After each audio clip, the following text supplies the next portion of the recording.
আসসালামু আলাইকুম আমার ভাই বোনেরা, কেমন আছেন আপনারা সবাই? আমি তো আলহামদুলিল্লাহ ভালো আছি। যেখান থেকে আপনারা দেখতেছেন আমি রান্নাটা করতেছি, একদম সিম্পল একটা কারি নিয়ে আসছি। একটা থাইল্যান্ডের রুই রান্না করব, লাল। আমি এই থাইল্যান্ডের রুইটা খুব বেশি ভালোবাসি বলে এইটা আমি বেশি খাই। তো খাই সব রকমের মাছই, কিন্তু আজকে আমি রান্না করব রুই মাছ দিয়ে, মূলা দিয়ে, একটা কারেট দিয়ে, একটা মূলা আর একটা কারেট। তো দেখুন আপনারা কিভাবে বসাই। আমি দুই দিকে দুইটা ফান বসাই দিছি।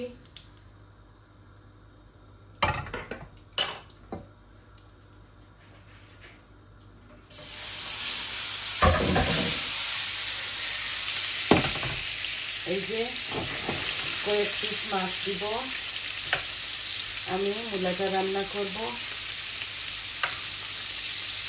একটু বেশি করেই রাঁধতেছি, মাছ তো সবসময় রান্না হয় না, তাই 2 দিনের একসাথে রেঁধে ফেলি। মাছ তো শুধু বৌমার আমি খাই, আর যদি ছোট মেয়ে আসে তাহলে খাবে, তো ভাবছি রেঁধে ফেলি এইটা। তো আমি হাঁড়ির মধ্যে তেল দিয়ে দিয়েছি, আমার পরিমাণ মতো অল্প করে দিছি, আর ওই মাছ ভাজার তেলটাও দিয়ে দিব। এখানে আছে জিরা আর তেজপাতা। বিসমিল্লাহ।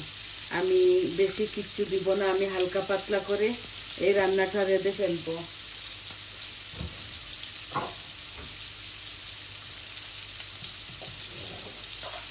একদম হালকা পাতলা ভাবে রান্নবো এটা।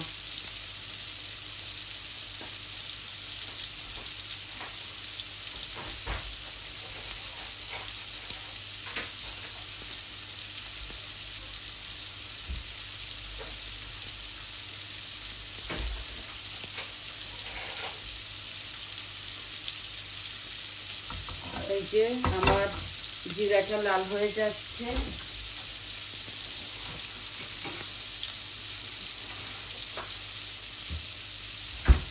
আমি পেঁয়াজটা, জাল দেওয়া পেঁয়াজ এগুলা,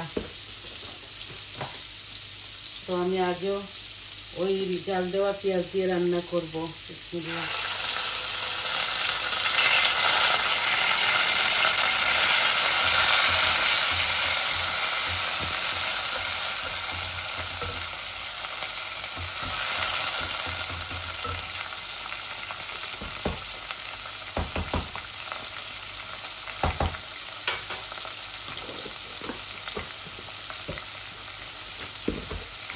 আর মাছটা আমি বেশি ভাজবো না, এপিট ওপিট করে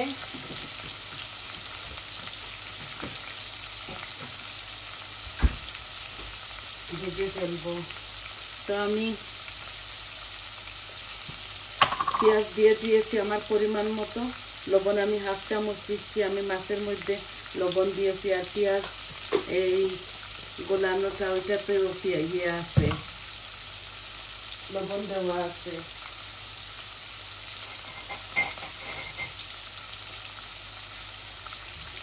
এই যে মাছটা আমি এপিট ওপিট করে ভেজে নিব। এগুলো আমি ছোটো ছোটো করে কাটছি, এত বড় বড় রাখি নাই। আই হোপ আপনাদের ভালো লাগবে।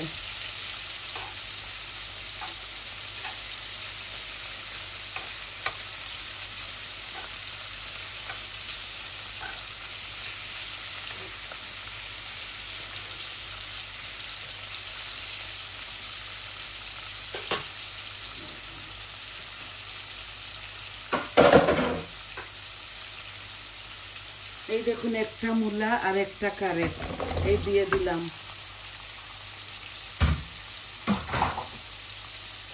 এগুলো আমি প্রথম থেকে বানিয়ে ধুয়ে পরিষ্কার করে নিয়ে আসি আপনাদের মাঝে। এখন আমি কারি পাউডারগুলো দিয়ে দিচ্ছি। দেখুন সব কারি পাউডার, আমি বলবো না, শুধু দিব। আধা চামচ আমি হলুদ দিচ্ছি, কারণ মাছের মধ্যে অনেকটা দিচ্ছি। এই যে মরিচ 1 চামচ, কারি পাউডার 1 চামচ, ধনিয়া আধা চামচ, অল্প একটু জিরা দিচ্ছি। বলেছি না এই কারিটা আমি একদম হালকা পাতলা ভাবে রান্না করব। আর আমার পেঁয়াজগুলা গালানো ছিল, জাল দেওয়া ছিল বলে চটজলদি রান্নাটা হয়ে যাবে। এই যে আমি মূলা আর কারিটাকে ভালো করে ভাজবো। আর আমি দিচ্ছি বরাবরের মতো এই যে ক্রাশ গার্লিক,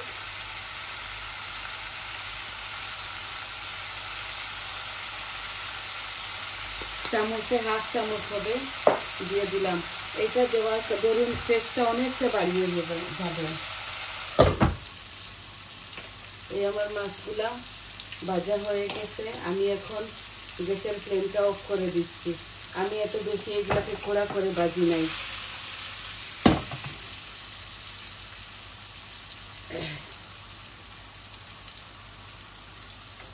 আর আপনারা চাইলে এটার মধ্যেও কাঁচামরিচ দিতে পারেন, যতটুকু আপনারা দিতে চান।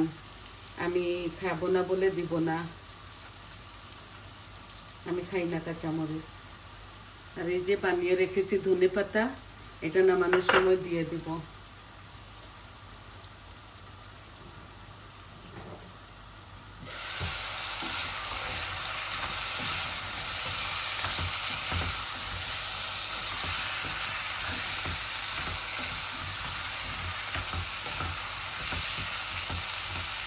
আমি অল্প একটু গরম পানি দিব। এই যে আমি কেটলের অল্প একটু গরম পানি দিচ্ছি, যাতে আমার মূলাটার মধ্যে কারিটার মধ্যে ভালো করে মশলা ঢুকে আর একটু গলে যায়।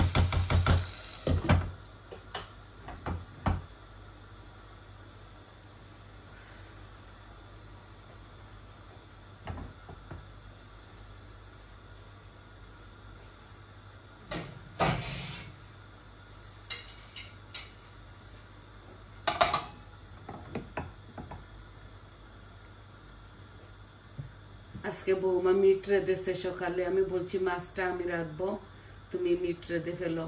আছে আমার বাসায় কারি। দেখুন,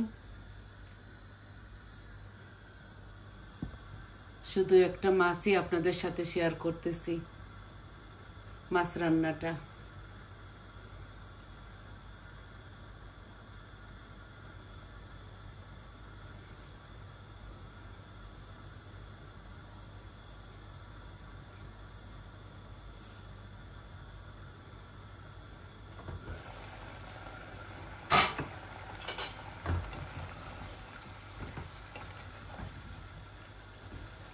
একটু মোটা মোটা করে এইভাবে মূলা দিয়েছি, মাছের সাথে খুব ভালো লাগে খেতে।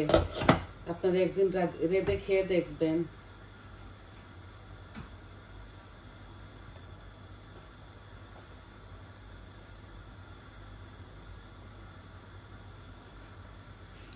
এই তরকারিতে মাছগুলা ভেজেই দিতে হয়।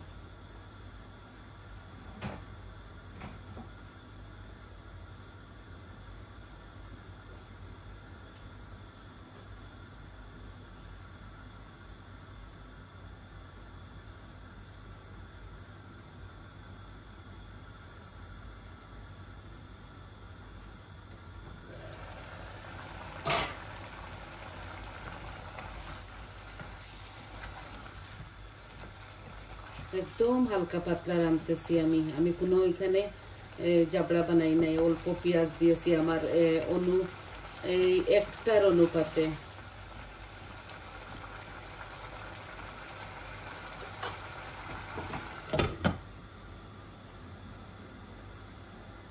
সাথে আরো সবজি দেওয়া যেত, ফুলকপি, সিম। আজকে দিচ্ছি না, আজকে এইভাবে রাখবো।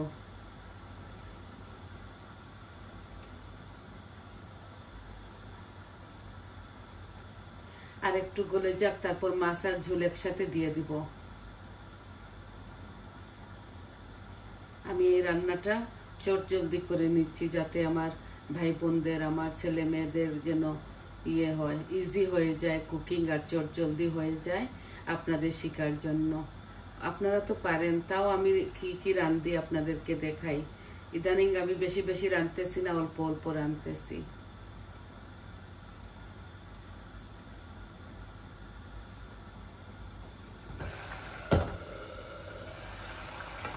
এই দেখুন আমার একটা মূলা এত মোটা ছিল না, একটু চিকন সাইজের ছিল।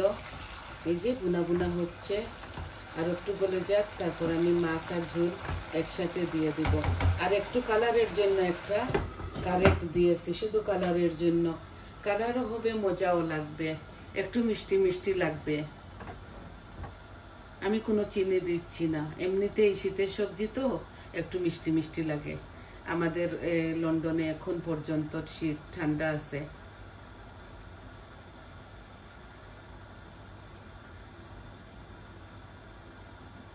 আমি এখন মাছ দিয়ে ঝোল দিয়ে আপনাদের মাছ থেকে চলে যাব।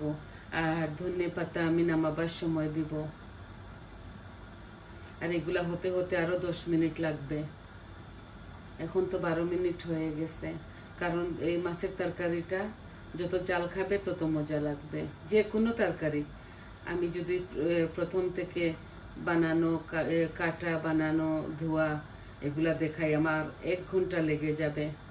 এমনিতে আমার চ্যানেলটাতে এত ভিউজ হচ্ছে না।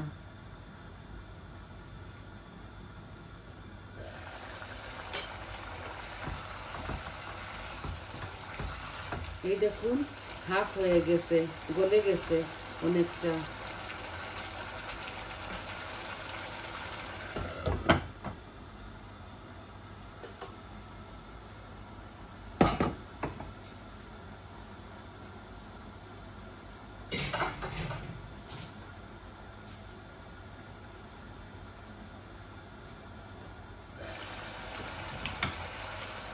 এই যে মাছের মধ্যে অল্প একটু তেল আছে, ওইটাও দিয়ে দিলাম।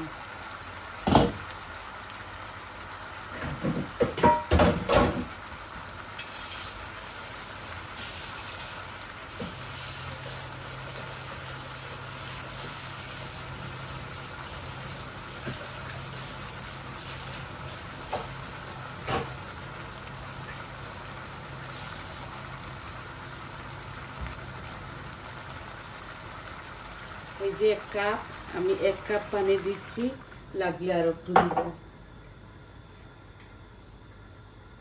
এই মাছগুলো আমি এত নাড়াচাড়া করব না, এমনিতে যখন বলক এসে যাবে অটোমেটিক উপর নিচ হয়ে যাবে। অল্প আর একটু পানি দেব আমি।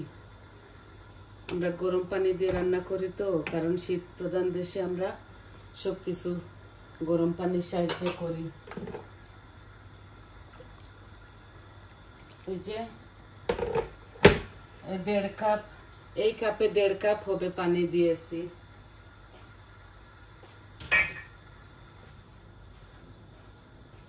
দেখুন সাথে সাথে বলকও এসে গেছে, দেখছেন খুব সুন্দর হয়েছে মাশাআল্লাহ, আর খেতে মজাও লাগবে। তো আমি এই ঢেকে রাখতেছি আর জালটা কমিয়ে ফেলবো। আমি হাফ ফ্লেমের মধ্যে রেখে দিব, আর এগুলো আস্তে আস্তে হবে।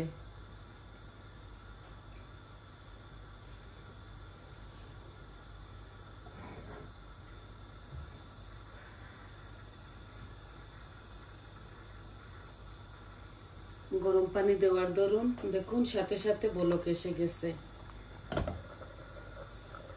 আমি এখন অল্প একটু ধনেপাতা দিব, আর নামাবার সময় পুরাটা দিয়ে দিব।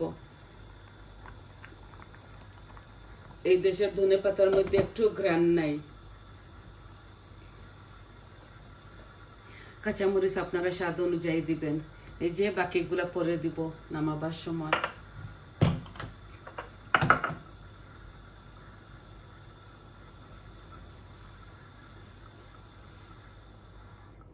এই যে হাফ ফ্লেমে নিয়ে আসছি আমি। এগুলো আস্তে আস্তে জাল হোক আরো 10 মিনিট, তারপর নামিয়ে ফেলবো। তো আপনারা এতক্ষণ আমার সাথে উপভোগ করছেন কিভাবে আমি বসাইলাম। একদম সিম্পল ভাবে আমি রাঁধি, কারণ আমি চাই না আপনাদের সময়টা নষ্ট হোক। আপনারা আমার সাথে থাকার জন্য অশেষ অশেষ ধন্যবাদ। আর সবাই ভালো থাকবেন, সুস্থ থাকবেন। আজ এই পর্যন্ত ছিল। একটা মূলা দিয়ে থাইল্যান্ডের রুই মাছ আর একটা কারেট দিয়েছি। একদম হালকাভাবে রান্নাটা করেছি, আপনাদের ভালো লাগবে। এই দেখুন লাস্ট প্রসেসটা আমি আপনাদেরকে দেখাচ্ছি। এগুলো হতে হতে আরো 10 মিনিট লাগবে। তাহলে আসি, সবাই ভালো থাকুন। আসসালামু আলাইকুম।